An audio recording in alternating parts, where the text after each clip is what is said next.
afternoon. Be seated. Thank you.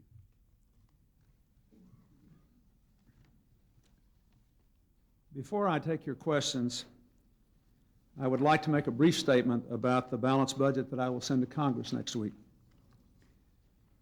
This budget shows that we can meet two of our most crucial national priorities at the same time. It proves we can protect our children from a future burdened by reckless debt, even as we give them the educational opportunities they need to make the most of the 21st century. The budget finally moves us beyond the false choices that have held us back for too long and shows that we can cut our debt and invest in our children. The budget will help to renew our public schools. It will expand Head Start, help rebuild crumbling classrooms. It will double funding for public charter schools, giving parents more choice in how they educate their children. It will increase funding for Goals 2000 by 26%, and it will help our students to reach high standards and master the basics of reading, writing, math, and science. It will also enable us to connect our schools and our libraries to the information superhighway.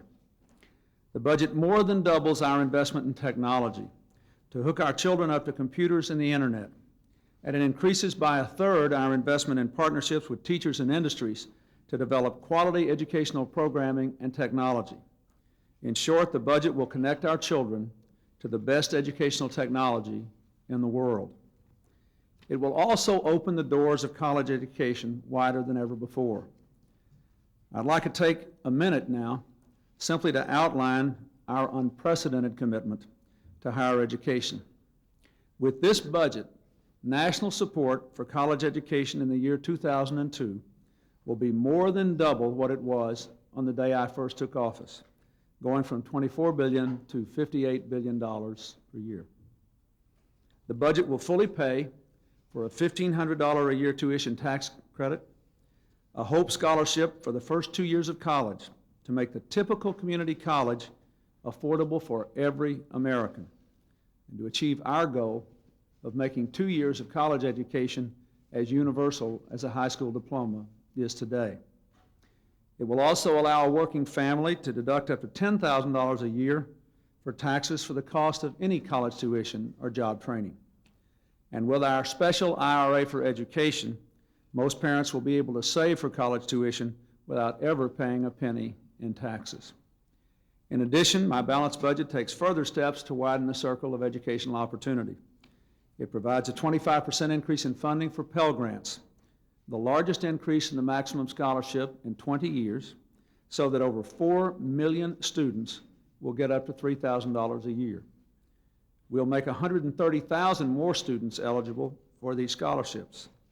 And we will open the scholarships to 218,000 older, low-income Americans who want to go to college. Second, under the balanced budget we will continue to reform our student loan programs to make college loans easier for students to get and easier to pay back.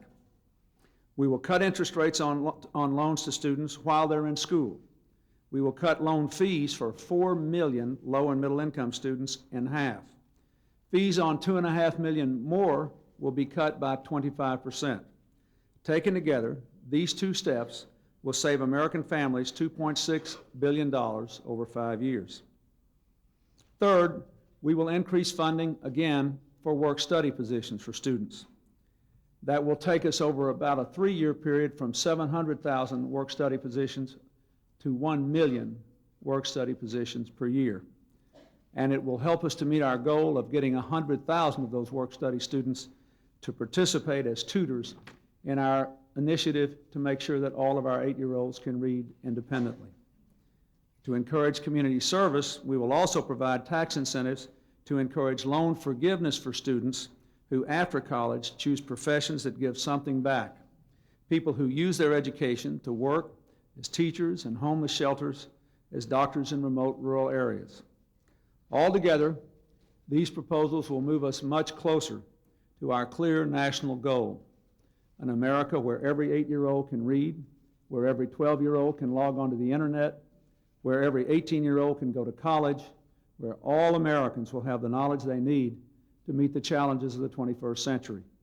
I am very proud of this budget. Finally, let me say a word about campaign finance reform.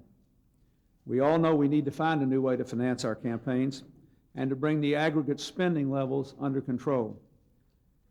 Anyone who is involved in politics must accept responsibility for this problem and take responsibility to repair it. That is true for me and true for others as well. Last week, I met with Senators John McCain and Russ Feingold and Representatives Chris Shays and Marty Meehan. They have introduced tough, balanced, credible, bipartisan campaign finance reform legislation. I pledge my support to them. I pledge it again today. I pledge to do all I can to help them pass this legislation. Any legislation we pass should be bipartisan, should limit spending, and should leave the playing field level between parties and between incumbents and challengers. This is our best chance in a generation to give the American people campaigns that are worthy of the world's oldest continuous democracy. I call on the members of both parties to work with us to get the job done. Helen? What should the American people think of a presidential campaign in which a day at the White House is sold for $250,000 a couple, and the Republican Party sells a season ticket of access to Capitol Hill for $250,000? Well, first let me say I dispute a little bit the characterization there. I can't speak for the Republicans. They'll have to speak for themselves, but the people who were there on the day in question were not charged the fees. Some of them were our contributors, had contributed in the past, and had raised money for me in the past. Some of them had not. And so I don't think it's quite an accurate characterization, but I will say this. If you look at the money that was raised and spent, not only by the parties and their respective campaign committees in the Senate and House, but also by all these independent and apparently independent third-party committees, and you look at the exponential cost of the campaigns related to communications, surely we can use this opportunity to make something positive come out of this. I mean, I think that all of us, as I said again, every one of us who has participated in this system, even if we did it because we thought we had to do it to survive or to just keep up, has to take some responsibility for its excesses, and I take mine. But we have got to do something about it, and the only way we can do anything about it is to pass the legislation, the McCain-Feingold bill, or some acceptable variation thereof. Terry? Mr. President, with all the focus on the Democratic fundraising right now, why are you attending $1 million fundraiser tonight? What kind of an image do you think this leaves, and why do these donors make these big money contributions? What do they get in return? Well, first of all, under all conceivable campaign finance reform scenarios, it will still be necessary for the parties to raise some money. And neither party has the capacity to raise all their money from direct mail campaigns and contributions of $100 or less. The Business Council, the group that is having this fundraiser tonight, is one that would be quite consistent with the McCain-Feingold bill were it to pass. And I frankly am very appreciative of the fact that these folks have been willing to come and help us, and that we have increased the ranks of particularly younger, more entrepreneurial people in the Democratic Party supporting us. So I think it's an important thing to do. I don't think there's anything wrong with raising money for the political process. The problem is, it is the volume of money, the amount of money, the time it takes to raise, the inevitable questions that are raised. Now, I can tell you what they get from me. I don't know, you have to ask them what they expect. What they get from me, I think, is a respectful hearing if they have some concern about the issues. I think it's a good thing when contributors care about the country and have some particular area of expertise they want to contribute. But nobody buys a guaranteed result, nor should they ever. They should get a respectful hearing, and the president should do what's right for the country. Wolf? Mr. President, in your new budget that you'll submit next week to Congress, there will be tax cut proposals, including some of the education tax cut proposals you outlined today. But there also presumably will be some tax increases in the form of what you would describe corporate welfare, getting rid of some of the tax breaks that big business have now. Some Republicans are already suggesting that net-wise, your budget proposal will have a net increase in taxes as opposed to a net decrease. Is that a fair assessment of your budget? I believe that's incorrect.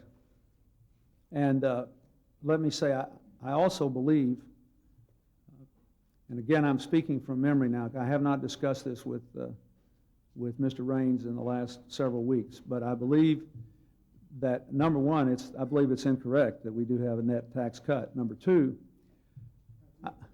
no, we have a net tax cut. Number two, I believe that virtually all of the corporate loophole closings that we have in this budget are ones that we had discussed with and reached at least general agreement on with the congressional leadership back during the budget negotiations when we were having them last year. I believe that to be the case. And if it's not, I'll stand corrected, but I think that's accurate. Yes, Gene? Mr. President, Boris Yeltsin has been out of work for more than 6 months now because of his health problems.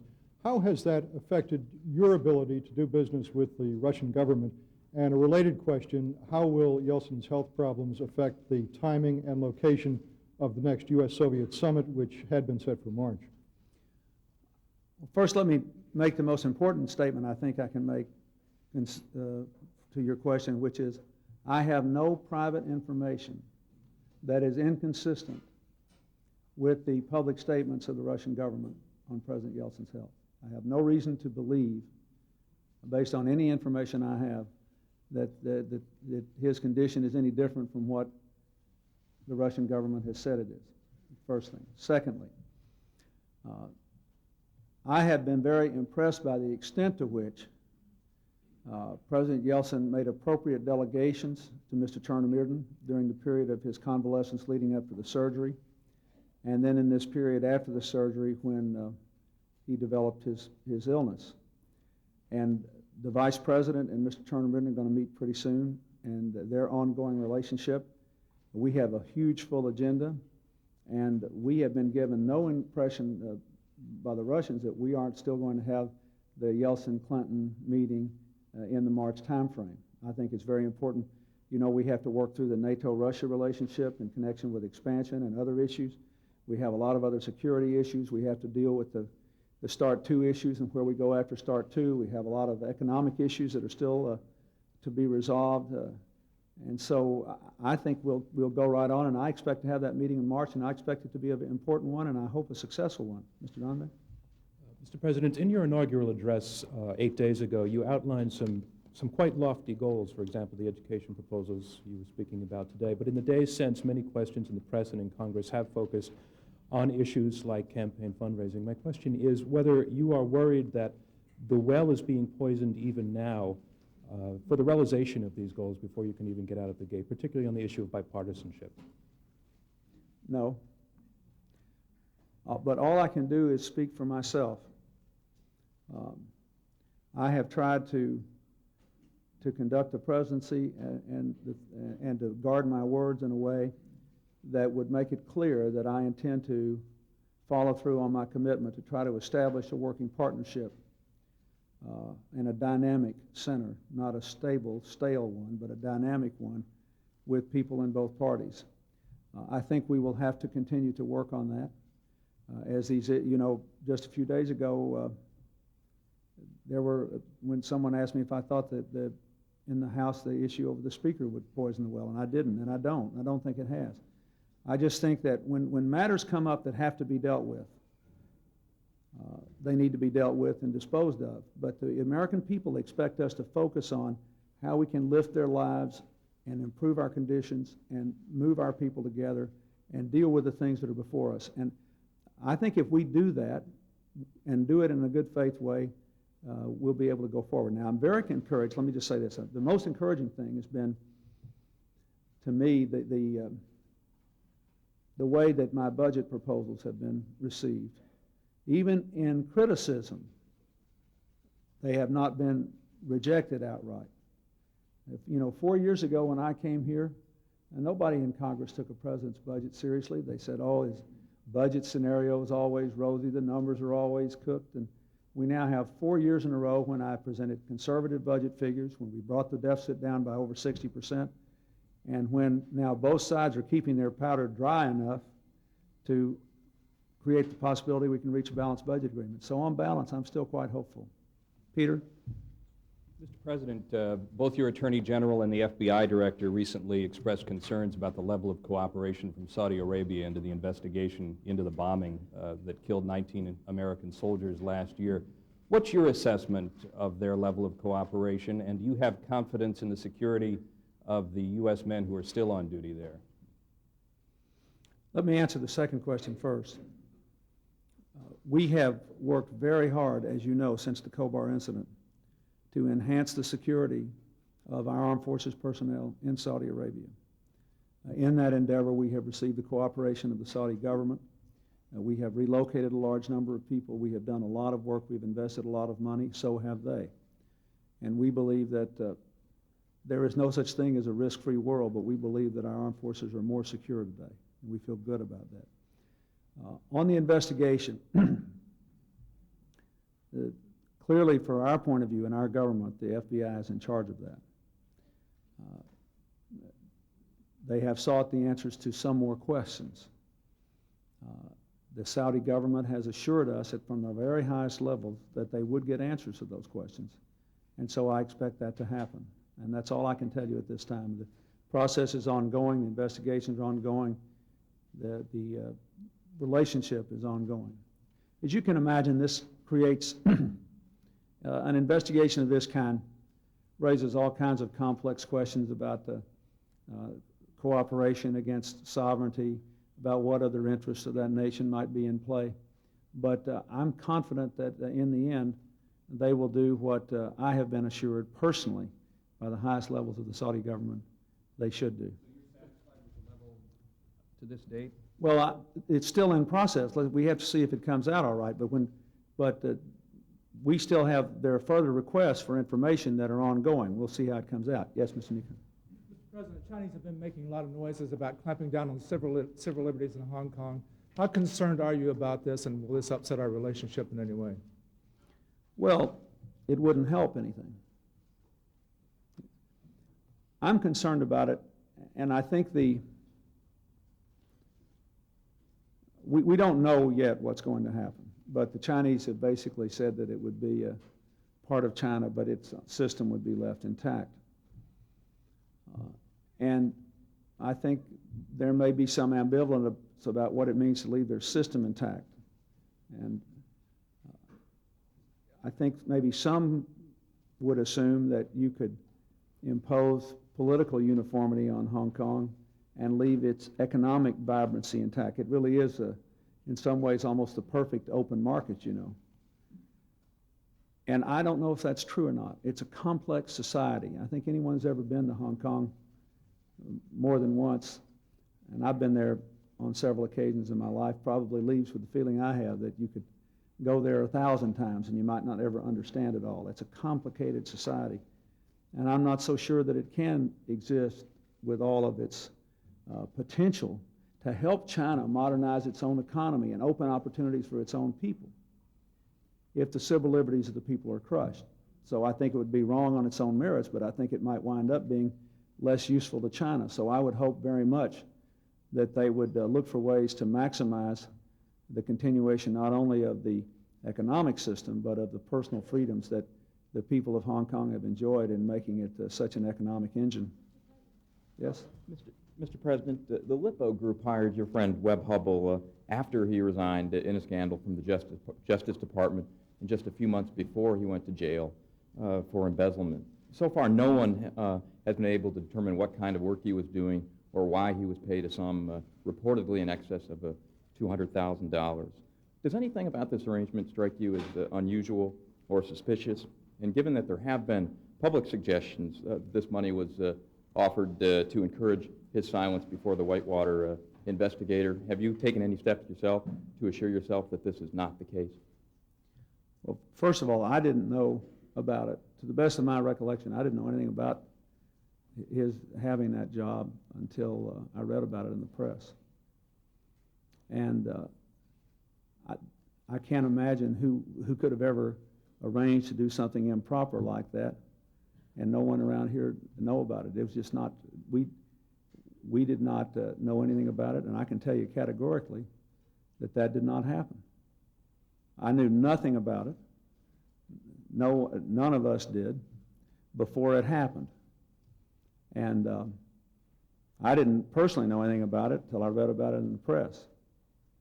So I think when somebody makes a charge like that, there ought to be some burden on them to come forward with some evidence to substantiate their charge instead of saying, we'll make a charge, see if you can disprove it. That's not the way things work, and that's a pretty irresponsible charge to make without knowing, having some evidence of it.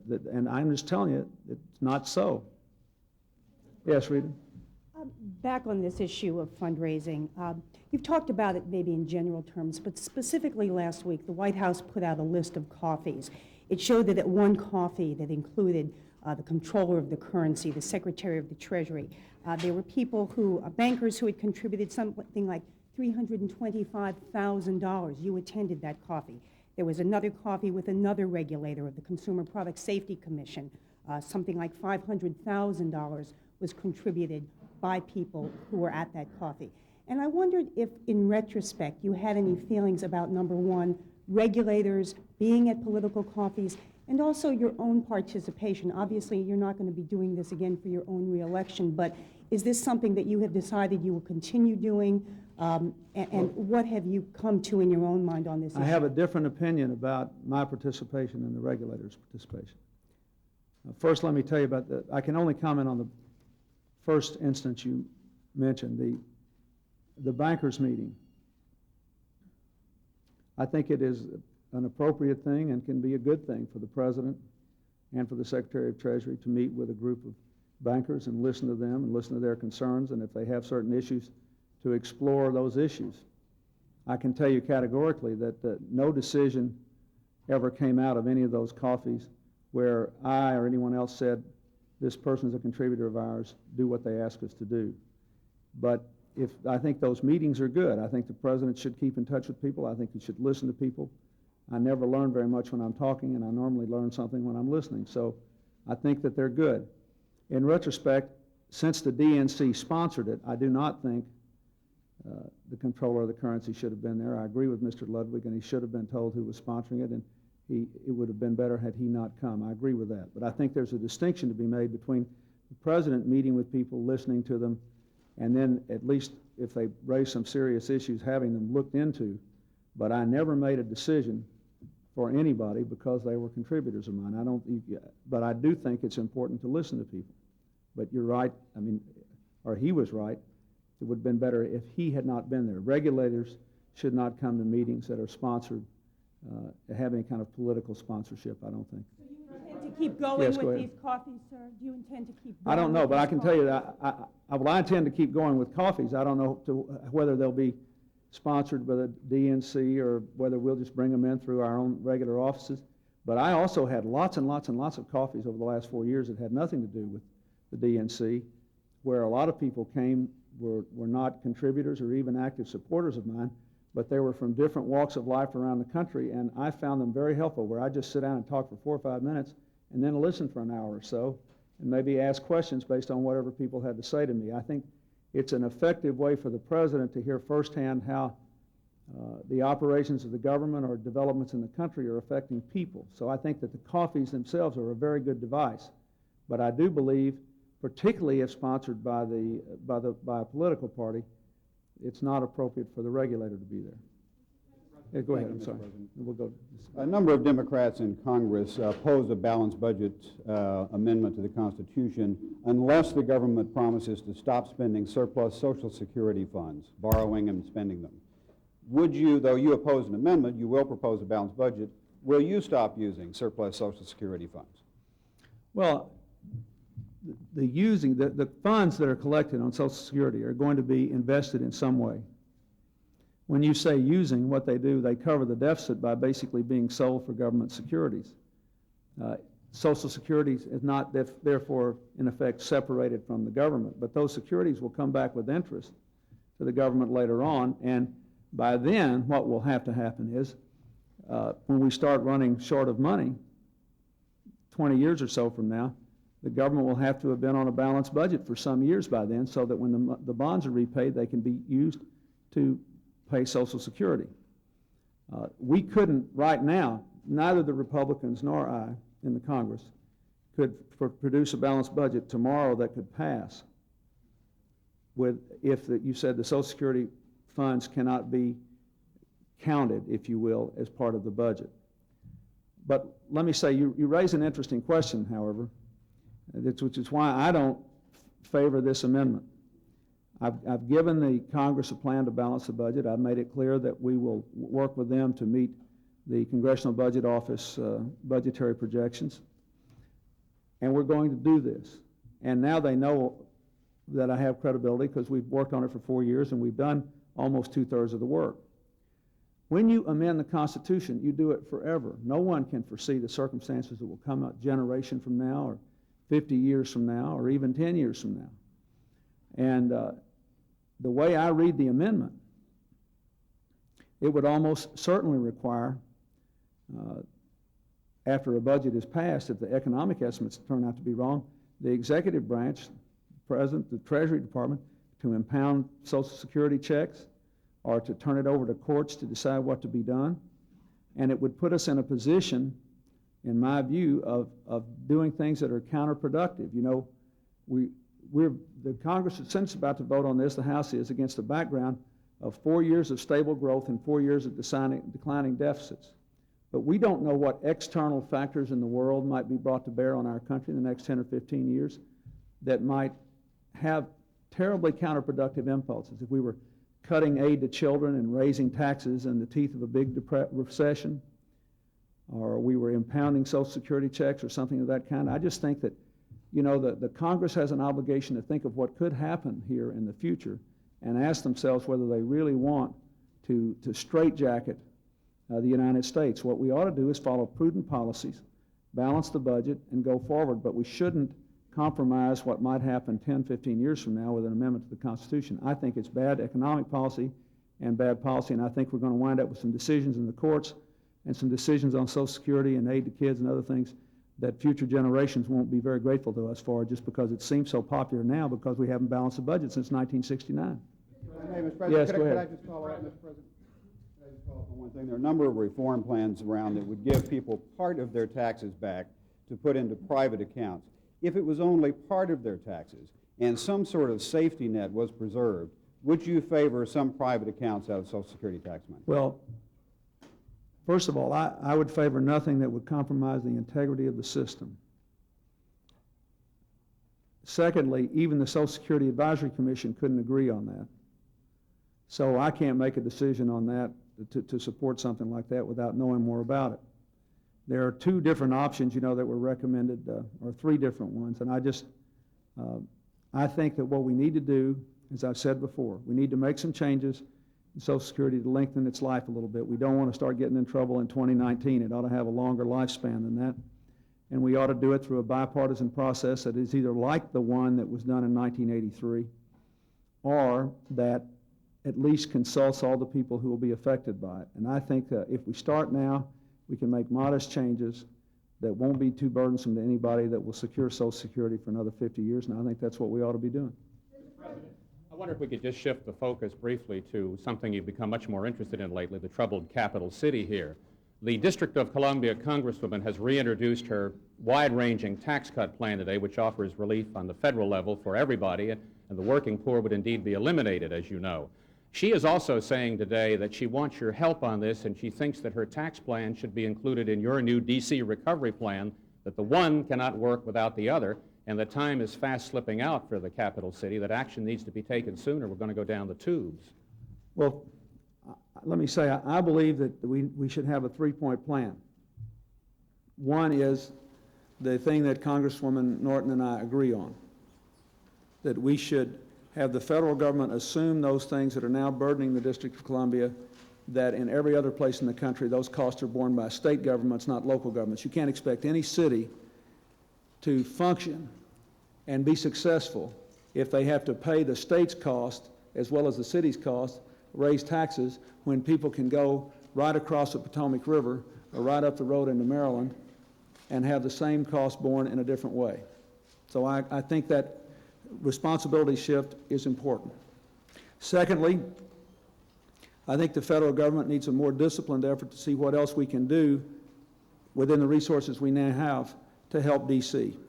in law enforcement, in education, in transportation, right across in housing and homelessness. Thirdly, I think there needs to be an economic incentive in the form of tax relief.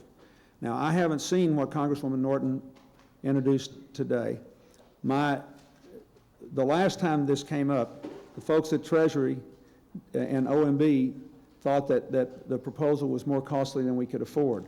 But I intend to make one, and I think it will be a significant incentive for people to invest in D.C. and to help to grow the economy here. I think that's a very important component. So I agree with her on the general point. I just have to see the specifics before I can make a commitment. I wonder if I could just follow Yeah, up. Maura.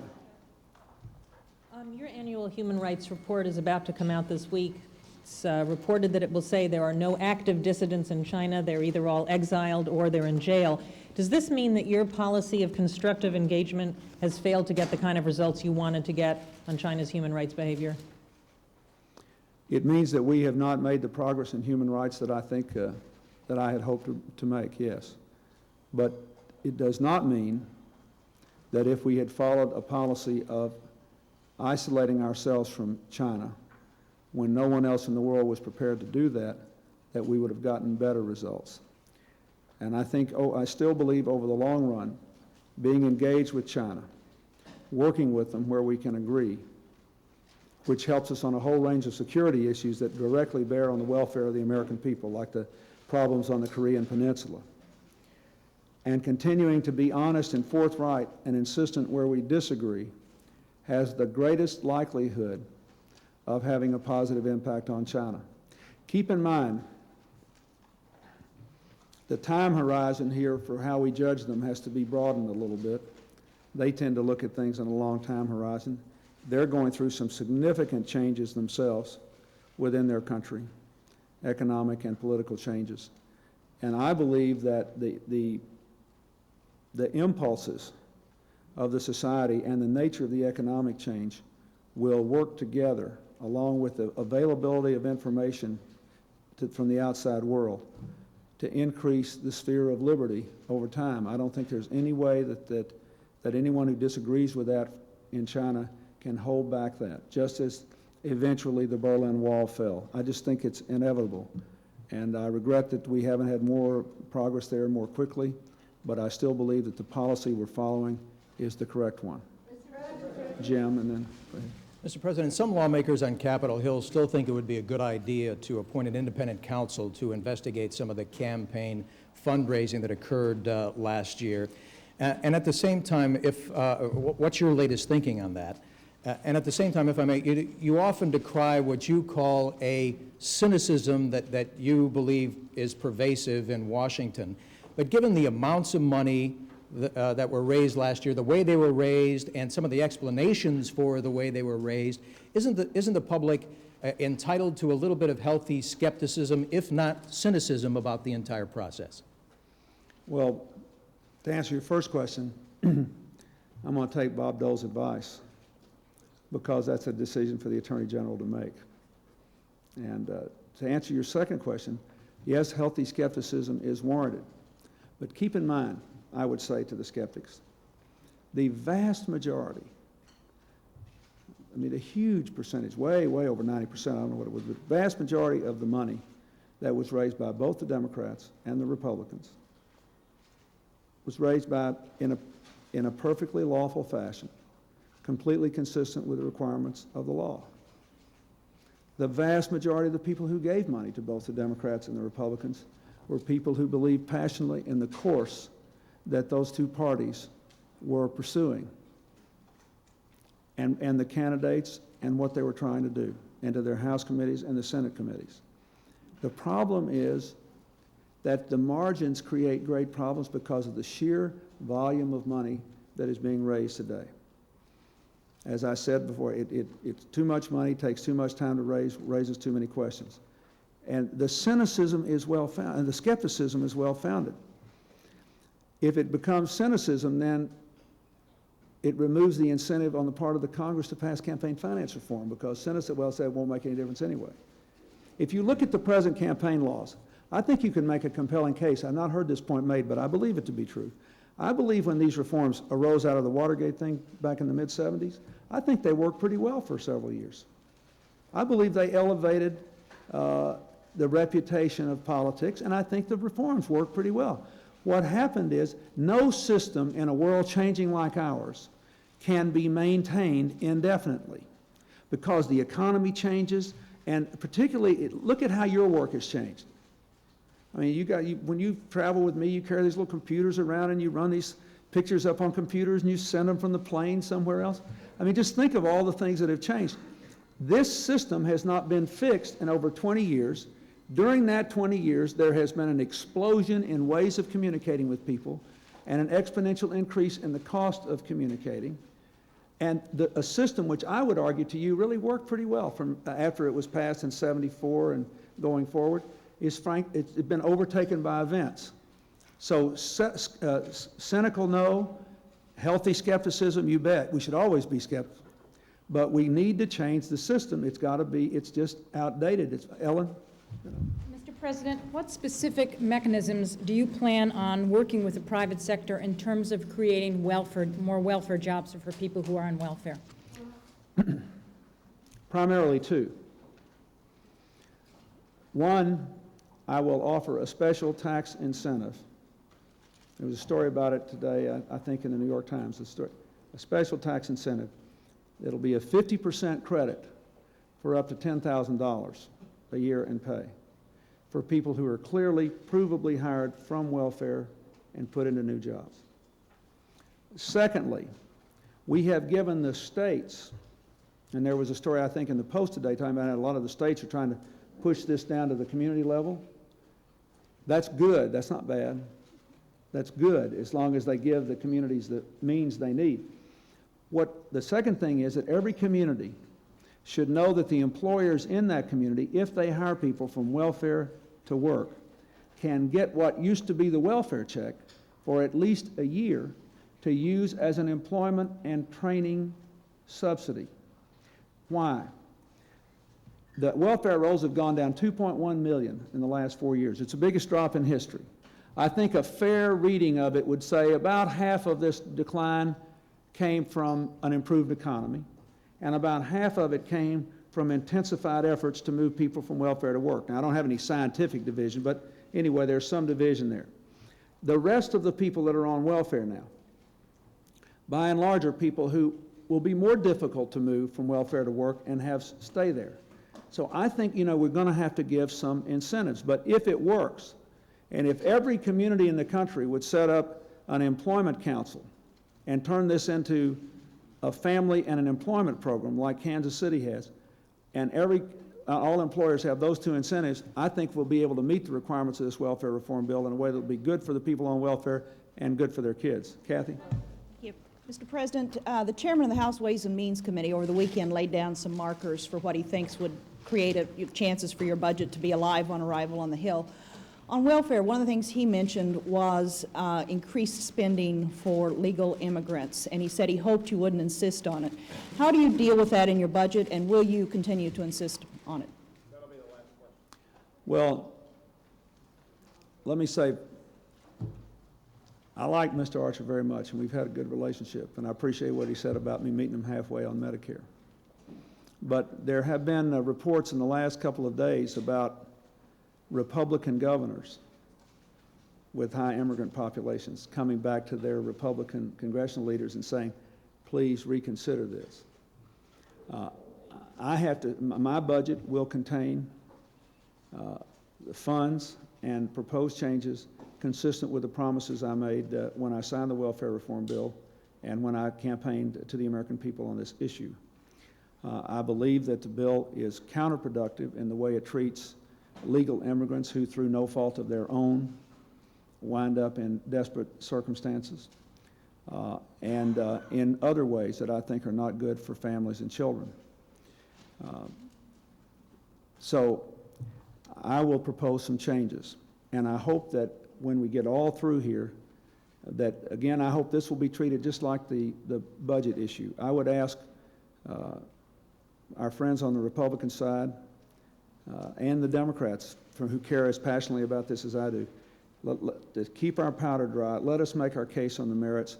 Let them hear from the Republican governors of places like Texas and New York that have these huge immigrant populations of good people that are making great contributions to this country, that are working like crazy and making us a better place, and listen to the practical impact of the law that's now there on the immigrant population. And I'm not sure we can't get some changes. I'm very hopeful that we can, and I'm going to give it my very best effort. Wait a minute, I'll take a couple more. Just a minute. Deborah, go ahead.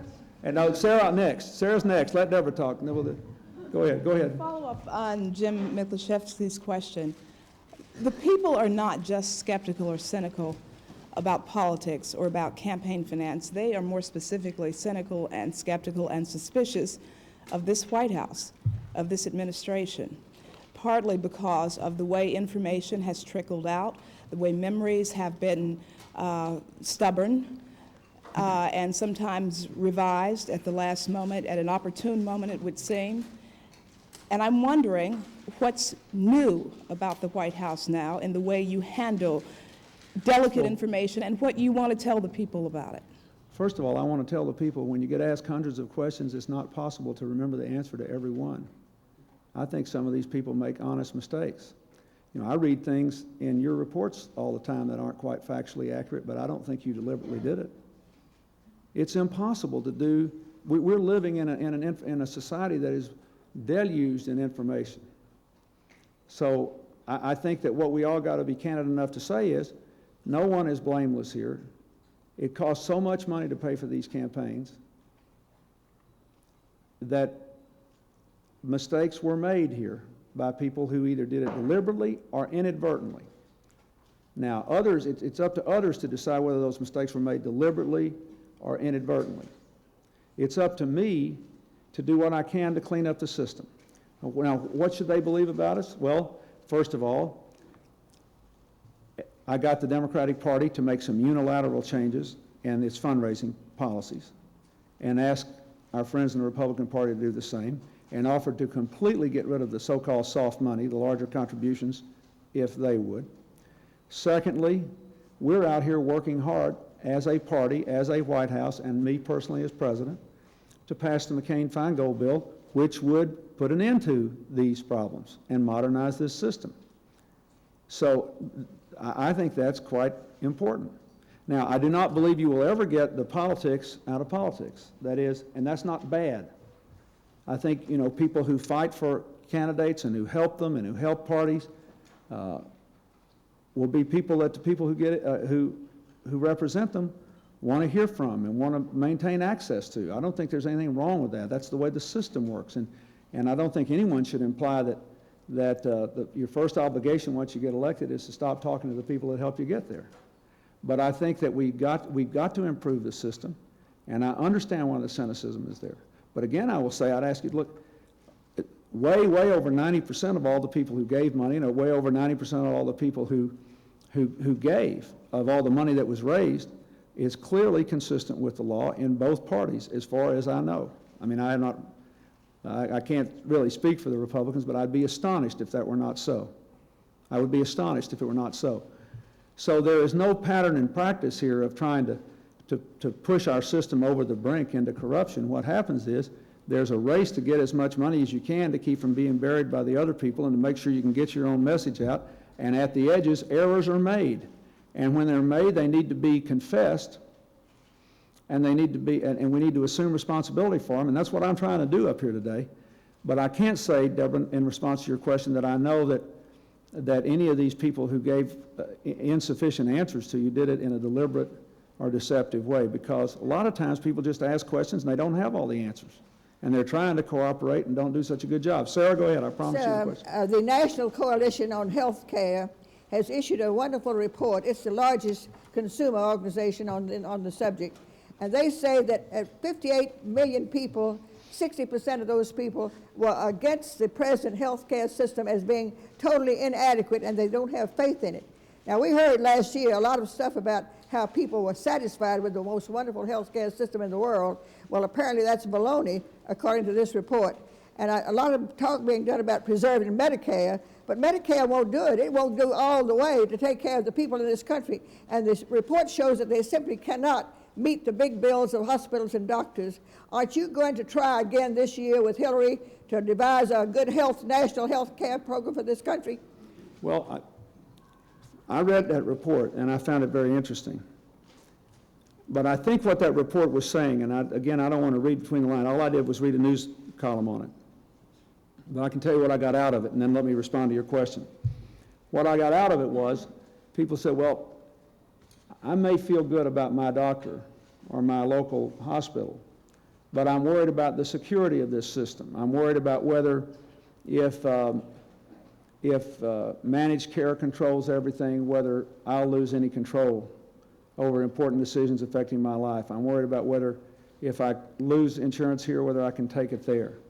And what I think we have to do is to recognize that our society, and I think we played a role in it here, but I think the whole system deserves credit for it. We've done a much better job in holding down inflation in medical care and bringing it closer to the general rate of inflation. There's some indication it's going up again, but I hope we can keep it down.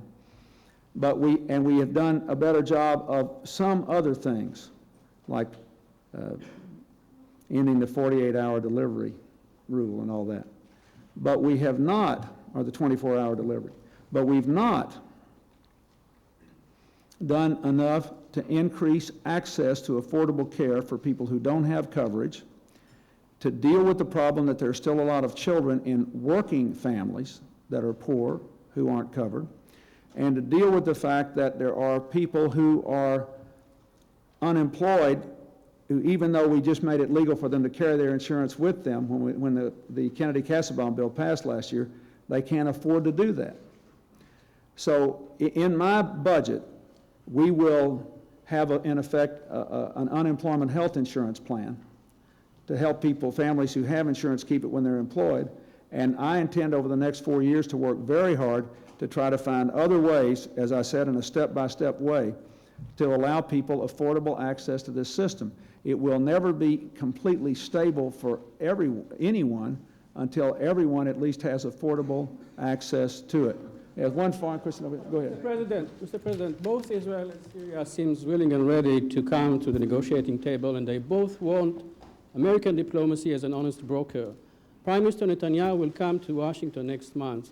How will you act together to energize this track and reach comprehensive peace in the Middle East, which is clearly a top priority of your administration? Well, Prime Minister Netanyahu, Chairman Arafat, King Hussein, and President Mubarak are all coming here in the next couple of months.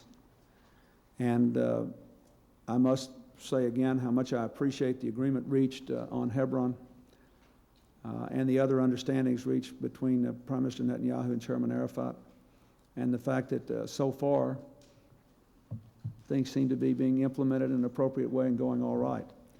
There will never be a comprehensive peace in the Middle East until we resolve this matter with Syria, between Syria and Israel, and that requires the willingness of the parties. What our experience has been, mine, the Secretary of State, Secretary Christopher, and now Secretary Albright, Mr. Ross, and our whole team has been that when both parties want to make peace, no matter how far apart they seem, we find a way to get there.